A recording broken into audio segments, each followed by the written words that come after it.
captain, my captain.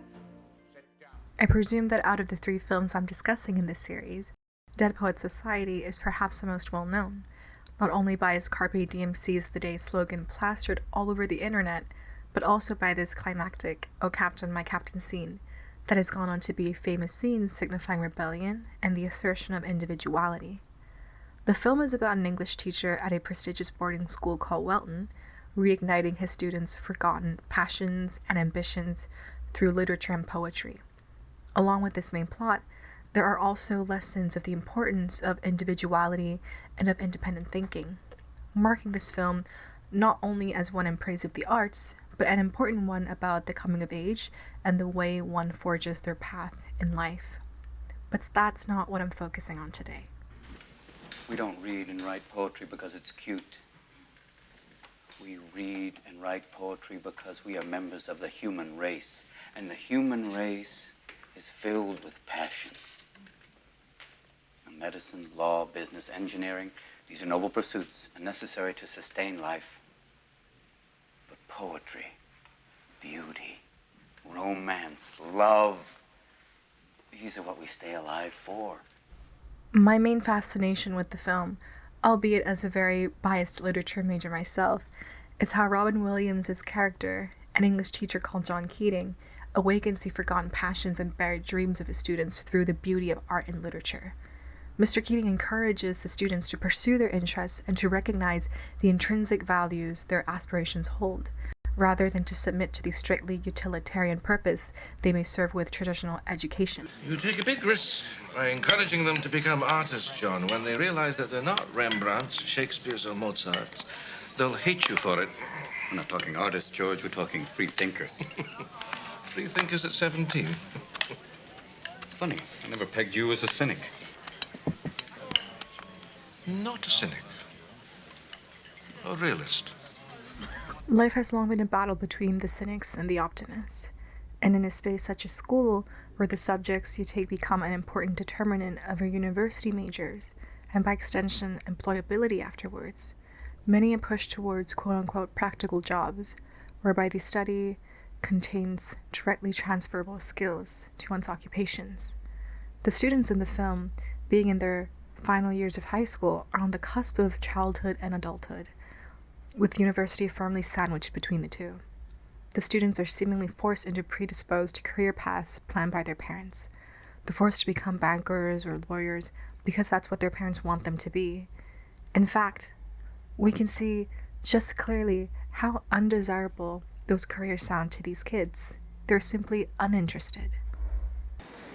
Why doesn't he let you do what you want? Yeah, tell him off. Couldn't get any worse. Oh, that's rich. Like you guys tell your parents off? Mr. Future Lawyer and Mr. Future Banker. Okay, so I don't like it any more than you do. Well, just don't tell me how to talk to my father. You guys are the same way. They perceive this as an inevitable fate, one that has to be fulfilled regardless, and there's not a smidget of excitement in their lives anymore. That is, until Mr. Keating's lessons breathes new life into them.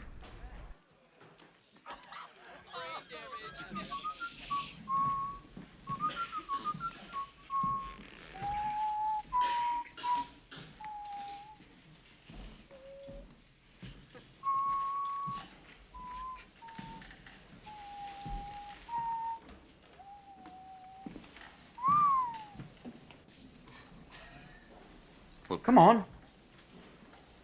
In Mr. Keating's first introduction, he becomes a stark contrast from the other teachers at Welton. Walking into the classroom, whistling, no sign of an imposing presence or looming atmosphere of stern, he just walks in and out of the classroom and asks the students to join him. Aside from Williams' compelling portrayal of a down-to-earth good old English teacher, another aspect that enchants me about this film is how prized and magnetic the arts are expressed to be. The arts have this immense transformative nature. Once the students are taught English by Mr. Keating in a manner of feeling the literature instead of regurgitating it or imprinting it into their brains as they've been taught previously, it breathes new life into all of them. A fresh life made up of emotional qualities that were previously undiscovered or were not allowed to even sprout. Life becomes spontaneous. They start to think for themselves, for once. They start to realize that there's more to life than so-called mindless grinding, and that there's facets of themselves to pursue that may be impractical in conventional societal standards, but infinitely meaningful to their well-being. These aspects of themselves have long been frowned upon by their parents, having been told to pursue fields of law or business which don't seem like sincere passions of theirs. Their parents were never proponent of their child's own interest, but we can see how Mr. Keating fights for theirs. He advocates for his students to be the most unbridled versions of themselves, even if society looks down on it. Mr. Keating urges the importance for living for thyself, because we owe ourselves at least that. The character most impactful for me on my viewing is Neil Perry. Unlike some other students, his family is not as well off as the others, and has experienced some financial constraint to give Neil the opportunity to study at Welton. So he, perhaps more than the other students, feels more of a burden to excel. Neil is also the son of a high-achieving and harsh father, who wants him to pursue law or business. But Neil's true passion lies in the performing arts, so when he receives news of a play audition for Shakespeare's A Midsummer Night's Dream, he's torn between fulfilling his father's demands yet again, or pursuing what his heart tells him to do for once. I don't know about any of this. That's impossible. Bullshit. Nothing's impossible. Well, why don't you just call him and ask him, and maybe he'll say yes. That's a laugh.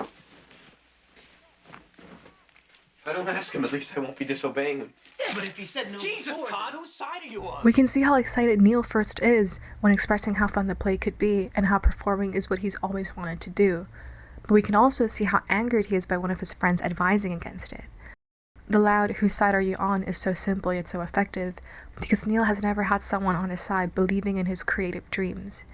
And though it was disappointing for Neil to hear his friend say something less than positive about what excited him the most, what was most infuriating about what his friend said was how it mirrored his father's exact sentiments. So the fact that a peer had said that, a peer who is supposed to share the same instinct to pursue the unpredictable, makes Neil believe that his theater dreams really are as unserious and as impractical as his father perceives to be. Charlie, I got the part! I'm gonna play Puck! I'm gonna play Puck! What did he say? Puck, yeah. The main part. Great deal. Charlie, I got... But he still decides to go through with his plan and attends the audition and secures the role. But the night before Neil's performance, his father discovers that his son has gone behind his back and demands that he quit the play and to stop with this foolishness. Back to me. It's bad enough that you've wasted your time with this absurd acting business. But you deliberately deceived me. Feeling torn and in dismay yet again, Neil goes to see Mr. Keating to seek guidance, support, advice, and in essence, he goes to Mr. Keating for comfort, because he knows that Mr. Keating recognizes his passion for the arts and is on his side. Neil's journey in the film, catalyzed by taking on the role of Puck, is laden with meaning. The most apparent one being that Puck is obviously a fictional character, and all through Neil's life, he's had to play different characters as well. At home, he's the dutiful and obedient son. At school, the hardworking and friendly student. In the play, a mischievous sprite. But when has Neil ever been able to be just Neil? I just talked to my father. He's making me quit the play at Henley Hall. Acting is everything to me. But he doesn't know. I can see his point. We're not a rich family like Charlie's.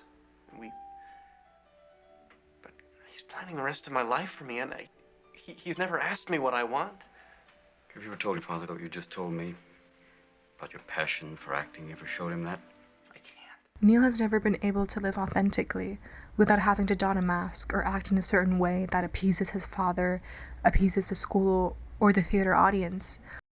Neil has never been Neil for himself, and I realize that's a very loaded passage, but this is precisely why Mr. Keating is such an important person for Neil, because Neil is able to bring all these facets of himself when he talks to Mr. Keating, without judgment or without criticism. You're not an indentured servant. If it's not a whim for you, you prove it to him by your conviction and your passion. You show him that, and if he still doesn't believe you, well, then you'll be out of school and you can do anything you want.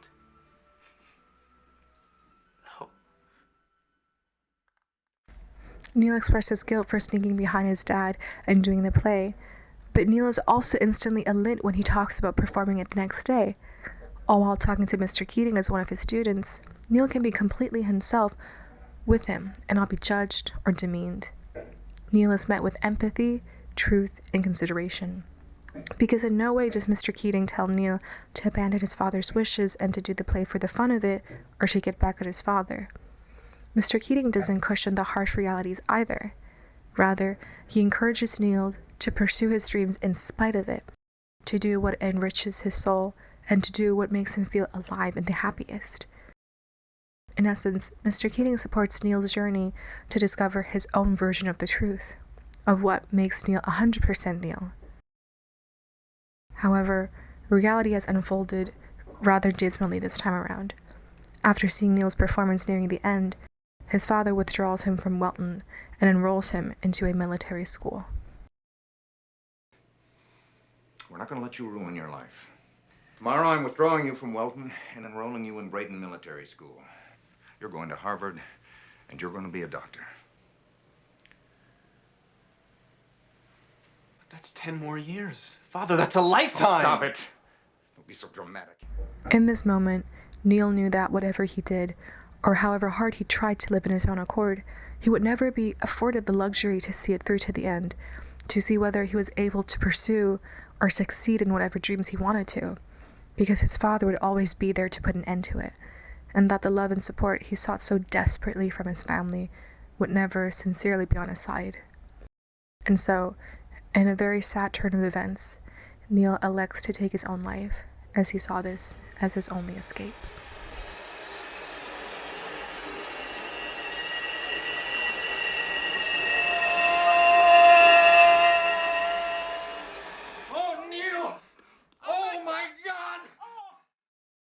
However tragic his ending was, Neil in his final moments was finally free of the shackles of his strict father's many burdensome expectations. He was Puck, a trickster sprite, and in an antithetical way, he died having truly lived. Up until the enlightening English classes, Neil never really had a strong passion. He was never really interested in class. He was merely floating through the campus because that was what he was supposed to do. Like a lot of the other students there, he was just numb to everyday life. But English class electrified him. It taught him that there was more to life than doing what was told, and that what was inside of him, his hopes and dreams mattered, and more importantly, that there were people who appreciated his aspirations and would push them towards fruition. He felt truly seen by Mr. Keating, not as an investment child like he's viewed by his father, but as a full person with individual desires. Mr. Keating became Neil's strongest support and proponent for living as his most unencumbered self, no matter how unrealistic it may seem. Mr. Keating is defined by his pursuit of truth. Throughout the film, he's the strongest, albeit only advocate for a student's best interest.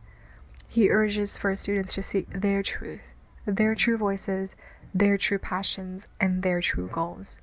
With the film primarily grounding this on the realms of art and literature, him being an English teacher and all, demonstrates the arts as one of the few outlets where you can be your most uninhibited self, where pen to paper translates to fruition of dreams, where realities unimaginable can soar, and where your idiosyncrasies are the most valuable of treasures, if only we have faith in them.